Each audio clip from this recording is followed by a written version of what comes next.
¿Quién eligió a Soros para dictar leyes y políticas públicas? ¿Por qué se siente con derecho a imponer su agenda? No tienen un mandato democrático. Si quieren un lugar en la mesa, deberían postularse para un cargo. Que la gente vote. No será un espectáculo agradable para ellos si las elecciones son libres y justas. Las luces del Salón Azul se atenuaron apenas un segundo antes de que Nayib Bukele entrara con el documento en la mano. Era un pliego grueso, impreso con tinta negra y sellado con el escudo de El Salvador en dorado. Lo depositó sobre el atril, sin mirarlo, como quien coloca evidencia en una sala de juicio. Luego levantó la mirada hacia los periodistas, las cámaras, y dijo: «Esto no es una declaración simbólica. Es una ruptura formal con el orden impuesto por los globalistas». En la pantalla gigante a sus espaldas, una presentación comenzó a correr. El primer slide, una foto de George Soros con un gráfico de transferencias internacionales. El segundo, logos de fundaciones que operaban en El Salvador desde 2002, entre ellas la Open Society Foundations, el National Endowment for Democracy, y entidades financiadas por agencias europeas. En la tercera imagen, un mapa con flechas rojas conectando Ginebra, Washington, Bruselas y San Salvador. El documento que Bukele presentaba no era una ley ni un manifiesto. Era, según sus palabras, una auditoría de dominación, un informe de 184 páginas, elaborado por una unidad confidencial del Ministerio de Hacienda y verificado por el Centro Nacional de Inteligencia Financiera. En sus anexos figuraban datos de flujos bancarios, correos internos, contratos de asesoría y declaraciones juradas. Lo más explosivo, un anexo titulado Operación Padrino, detallaba cómo al menos 5 ONG locales habrían recibido recursos para incidir en reformas tributarias, agendas de diversidad e intervenciones judiciales. Se les acabó el simulacro de sociedad civil, dijo Bukele sin levantar la voz. Durante 2 décadas financiaron tecnócratas, infiltraron universidades, manipularon medios y sostuvieron una red que no fue elegida por nadie. Nosotros sí, fuimos elegidos por el 84% del pueblo. Y a partir de hoy, recuperamos cada centímetro de soberanía. La reacción fue inmediata. Las agencias de noticias cortaron su programación regular. La CNN tituló: Bukele acusa a Soros y ONG de conspiración internacional. En redes sociales, el hashtag #GlobalismoFuera fue tendencia mundial en menos de 2 horas. Desde su cuenta oficial, Elon Musk replicó una captura del discurso con la leyenda: «Así se habla». Al otro extremo, Amnistía Internacional calificó el anuncio como un paso hacia el autoritarismo. Pero en San Salvador, las calles vibraban diferente. Cientos de personas salieron con banderas azul y blanco a los bulevares.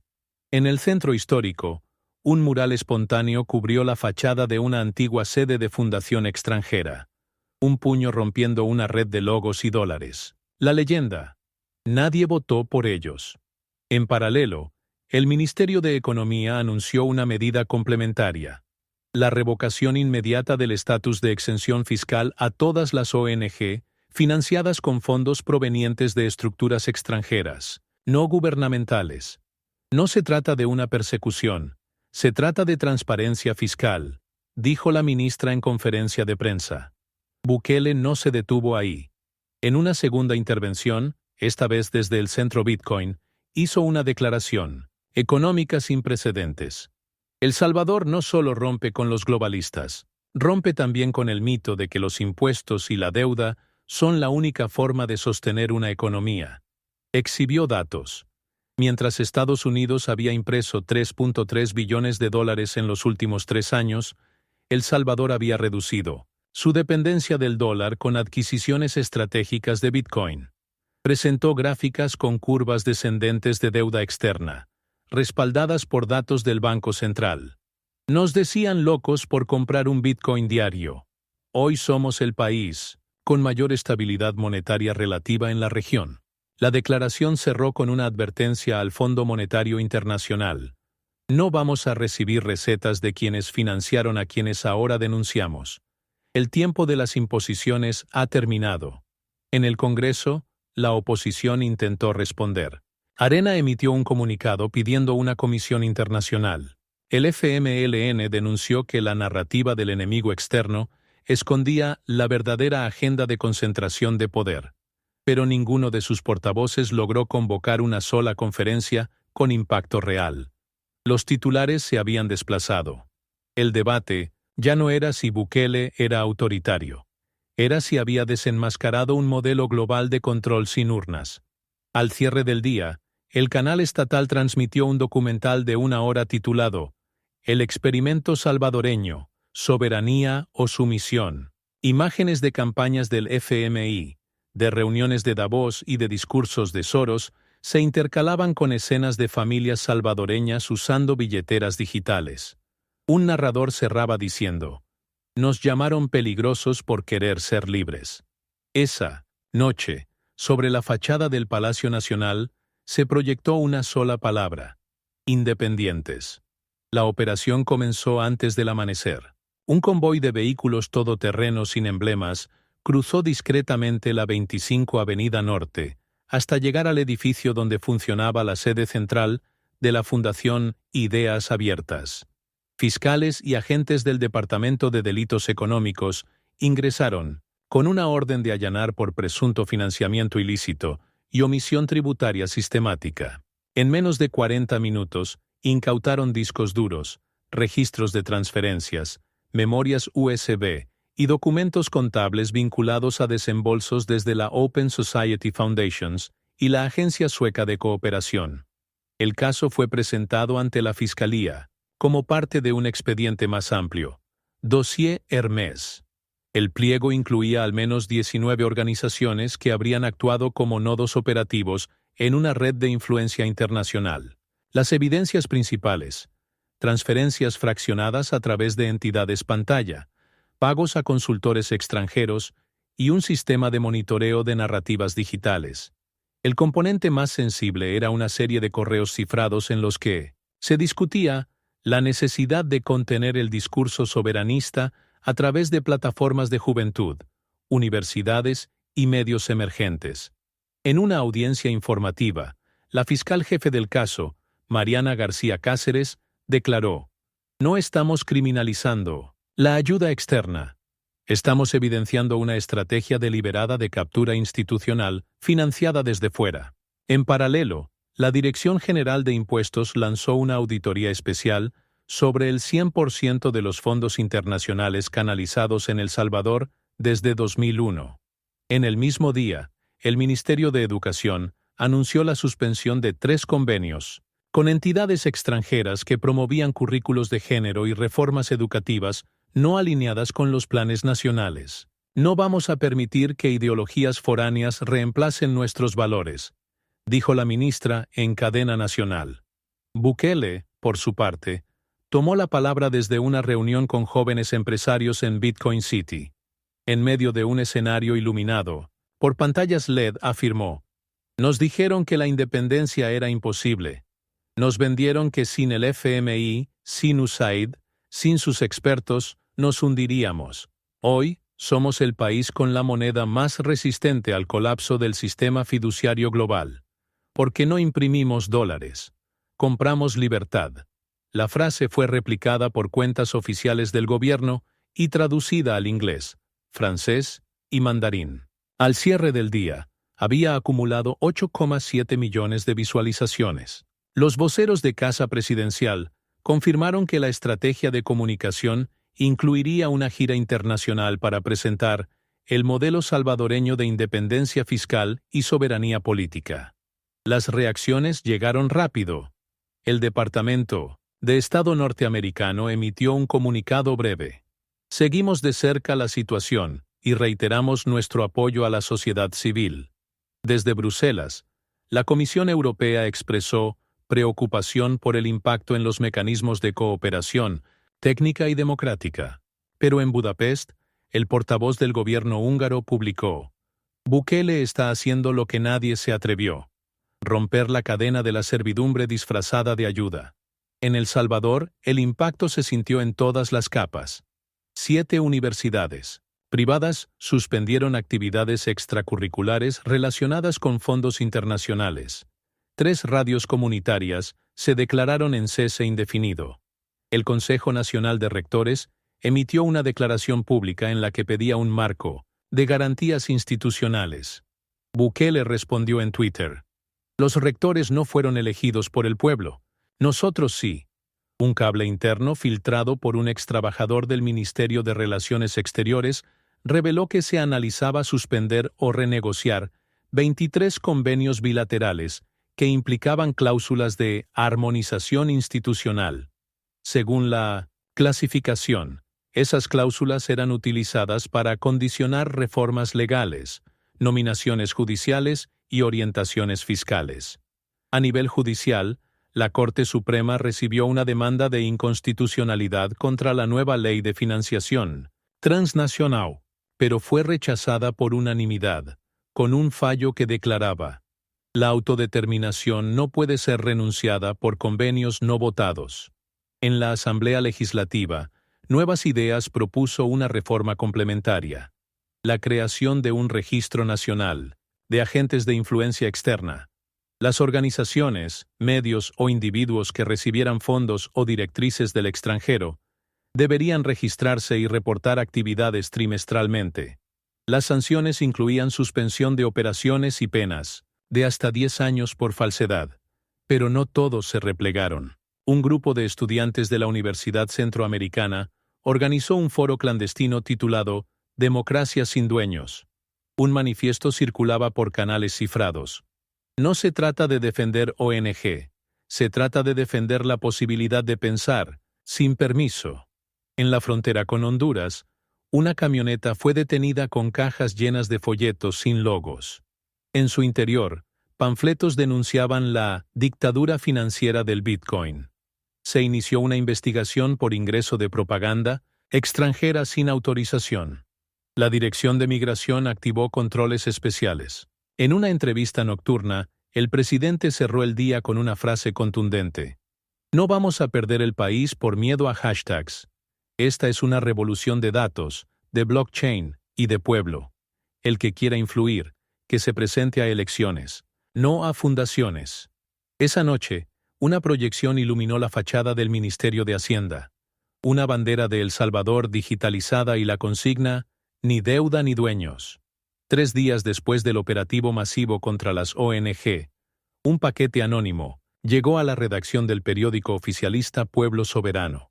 Dentro había una memoria USB y una nota escrita a mano: "No todo lo que brilla es soberanía". La USB contenía una base de datos cifrada y una carpeta con el nombre Ciclo Orion. Los periodistas del diario, que habían respaldado las acciones del gobierno, decidieron trasladar el material a la Dirección de Inteligencia sin filtrarlo. Pero una copia ya había llegado al diario independiente El Faro. Los documentos filtrados revelaban la existencia de una plataforma digital coordinada por consultores de una firma estadounidense de lobby político. Según los registros, esa plataforma generaba perfiles de votantes salvadoreños para direccionar narrativas en redes sociales, influenciar legisladores y monitorear opositores. El detalle crucial: el financiamiento provenía de una fundación con sede en Zúrich vinculada a George Soros. Una de las tablas incluía conceptos como intervención narrativa sector jóvenes y puntos de presión judicial. Bukele no esperó confirmaciones. En una comparecencia extraordinaria, presentó las capturas en cadena nacional. Ellos dicen que defienden la democracia. Pero la democracia no se impone con dinero suizo, ni con consultoras de Washington. Se construye con votos, con soberanía, con verdad. Ese mismo día, se aprobó por vía rápida en la Asamblea Legislativa la Ley de Integridad Democrática, que prohibía expresamente la utilización de datos ciudadanos en campañas financiadas desde el extranjero. La legislación imponía penas de hasta 15 años de cárcel a quienes facilitaran infraestructuras digitales para intervención extraterritorial. Los medios internacionales se polarizaron. Le Monde tituló: "Bukele refuerza su cruzada contra la injerencia global". The New York Times publicó un editorial advirtiendo sobre una peligrosa consolidación de poder bajo el pretexto de la defensa nacional. Pero en las calles de San Salvador, las encuestas mostraban un 86% de apoyo a las medidas. Un nuevo lema se viralizó: ninguna fundación por encima de la nación. Desde la Universidad Nacional, un grupo de docentes y estudiantes elaboró un manifiesto alterno titulado Democracia sin algoritmos. Denunciaban que en nombre de la soberanía se estaba instaurando un modelo de vigilancia total. El documento fue declarado material de riesgo institucional por el Ministerio de Educación, que instruyó a todas las bibliotecas públicas a retirarlo. En Bitcoin City, mientras tanto, se realizaba la primera cumbre de innovación monetaria. Participaban delegaciones de Nigeria, Kazajistán y Turquía.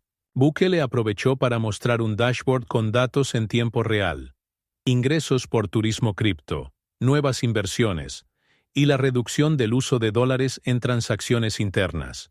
Nos decían que el Bitcoin era una fantasía. Hoy es el ancla que impide que El Salvador sea tragado por la marea inflacionaria global. En paralelo, el Ministerio de Hacienda publicó un informe titulado La falacia de la deuda infinita. En él se mostraba cómo el modelo tradicional basado en emisión y préstamos perpetuaba la dependencia. La pieza cerraba con una frase: imprimen papel. Nosotros imprimimos soberanía. En la comunidad internacional, el FMI respondió con un comunicado escueto: observamos con preocupación los desarrollos recientes en El Salvador. A los pocos días, la calificadora Moody's redujo la categoría de riesgo del país. Bukele lo anunció en su cuenta de X. No necesitamos su puntuación. Tenemos respaldo popular, reservas digitales y futuro. A nivel interno, se implementó la primera fase del Sistema Nacional de Soberanía Digital, SNSD, que integraría bases de datos fiscales, civiles y sociales bajo tecnología blockchain. Cada ciudadano tendrá su identidad digital soberana. Nadie podrá manipularnos con algoritmos prestados, declaró el ministro de Innovación. Mientras tanto, en los barrios periféricos de San Salvador, comenzaron a circular panfletos artesanales con frases como «Libertad no es vigilancia» o «Una blockchain sin alma también es una cárcel». La Policía Nacional detuvo a 3 jóvenes por distribución de material desestabilizador. La audiencia preliminar fue a puerta cerrada. El dilema era visible. ¿Era este el precio de la soberanía o el disfraz de un control total? Las instituciones, alineadas con el Ejecutivo, cerraban filas. Pero en los pasillos universitarios, en foros digitales cifrados y en susurros callejeros, comenzaban a surgir nuevas preguntas. Esa noche, desde el Palacio Nacional, Bukele emitió un mensaje final. Detrás de él, la pantalla mostraba una frase: «El futuro no se imprime, se mina». La Semana de la Independencia Digital cerró con una imagen que recorrió el mundo. Cientos de drones formando en el cielo la figura de un Bitcoin dorado y debajo la palabra soberanía. El acto se realizó frente al nuevo Centro de Operaciones Monetarias Descentralizadas, una torre de vidrio inaugurada esa misma noche por Nayib Bukele. Vestido de blanco y azul, sin teleprompter, dijo: «No pedimos permiso para ser libres. Tampoco pediremos perdón por haberlo logrado». El evento fue transmitido por una red estatal de plataformas y traducido en simultáneo a 8 idiomas. Las cifras oficiales hablaron de 2,4 millones de visualizaciones en las primeras 6 horas. En las calles, miles de simpatizantes ondeaban banderas con el nuevo emblema nacional, un círculo dividido en 3 partes con los símbolos de blockchain, territorio y pueblo. Desde el punto de vista institucional, la transformación ya era irreversible. Con la entrada en vigor del Sistema Nacional de Soberanía Digital, SNSD, el país abandonaba definitivamente la dependencia de organismos internacionales para la gestión de datos y procesos electorales. Cada voto estará registrado en bloques, inmutables. Cada ciudadanía será incuestionable. Cada decisión nacional, soberana, afirmó el ministro de Innovación. Al mismo tiempo, el Ministerio de Hacienda publicó un documento inédito titulado El Salvador, Manual de Autonomía Fiscal. En él se detallaban los mecanismos por los cuales el Estado había reducido la carga tributaria a las empresas locales en un 22%, al tiempo que incrementaba la recaudación global mediante integración digital y pagos en criptoactivos. La frase de apertura: el impuesto no es castigo, es pacto. A nivel legislativo, se aprobó la Ley de Neutralidad Financiera, que prohíbe al Estado salvadoreño contratar deuda con condicionalidades ideológicas. Esto incluye cláusulas que impliquen reformas judiciales, educativas o políticas en función de la voluntad de entes externos. La oposición votó dividida. Algunos diputados salieron del recinto antes de la votación. Desde Washington, la Casa Blanca publicó un comunicado inusualmente duro. La trayectoria institucional de El Salvador presenta desviaciones graves respecto al orden democrático internacional. Bukele respondió vía X: nosotros no exportamos democracia. Tampoco permitiremos que nos la exporten. En la calle, la división también era tangible. Mientras en el Parque Cuscatlán se celebraba una feria popular con carpas tecnológicas, conciertos y discursos patrióticos, en los pasillos de la Universidad Centroamericana se gestaba un manifiesto titulado «Libertad no es tokenizar la vida». La policía allanó uno de los salones donde se discutía el texto.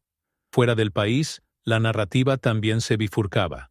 En Argentina, Javier Milei publicó: Bukele entiende que el dinero estatal es el nuevo opio del pueblo. ¡Viva El Salvador! ¡Libre! En cambio, la comisionada de la ONU para Derechos Civiles acusó al gobierno salvadoreño de erigir una arquitectura digital de exclusión. Ninguna de las acusaciones provocó una respuesta institucional directa. Bukele había optado por una estrategia de asimetría informativa: publicar sin responder.